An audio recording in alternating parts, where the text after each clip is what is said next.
मसीह में आप सबको सलाम। खुदावंद आपको और आपके ख़ानदान को बरकत, सेहत और तंदुरुस्ती अता करे।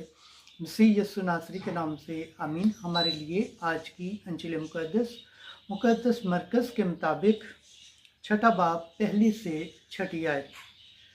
नबी कहीं बेइज्जत नहीं होता मगर अपने वतन में। खुदा बाप, बेटे और रूह कुद्दस के नाम से आमीन। उस वक्त यस्सु अपने वतन में आया और उसके शागिर्द उसके पीछे हो लिए।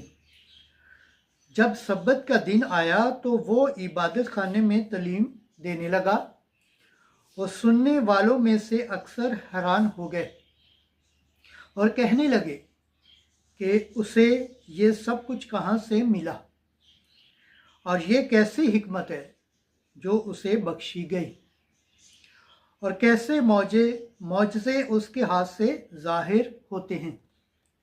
क्या ये वो बड़ाई नहीं इब्ने मरियम और यकूब और यूसुफ और यहूदा और शमाउन का भाई, और क्या इसकी बहनें हमारे यहाँ नहीं?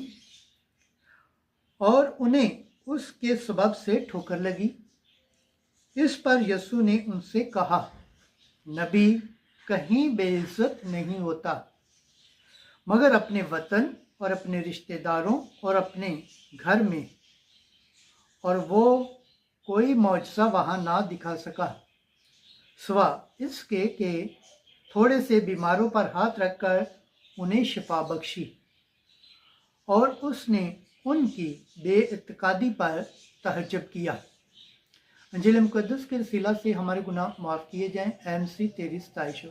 खुदावंद के पाक कलाम पढ़े और सुन जाने पर खुदावंद की बरकत हो, खुदावंद का शुक्र हो। आमीन। खुदा बाप, बेटे और रूह कुद्दस के नाम से आमीन। अजीज दोस्तों, आप सबसे गुजारिश है इस चैनल को ज़्यादा से ज़्यादा शेयर करें, लाइक करें, सब्सक्राइब करें और कमेंट्स करें और बेल आइकन को प्रेस करना ना भूलें ताकि हर आने वाली वीडियो का नोटिफिकेशन सबसे पहले आप तक पहुँचे। जिस तरह आप खुदावंद के पाक और जिंदा कलाम से बरकत पाते हैं, सेहत पाते हैं, तंदुरुस्ती पाते हैं और खुदावंद की निजात हासिल करने के लायक ठहरते हैं, इसी तरह गैर अक़वाम तक भी इस चैनल को शेयर करें ताकि वो भी खुदावंद के पाक और जिंदा कलाम से बरकत पाएँ, सेहत पाएँ, तंदुरुस्ती पाएँ और खुदावंद की निजात हासिल करने के लायक ठहरें। आमीन।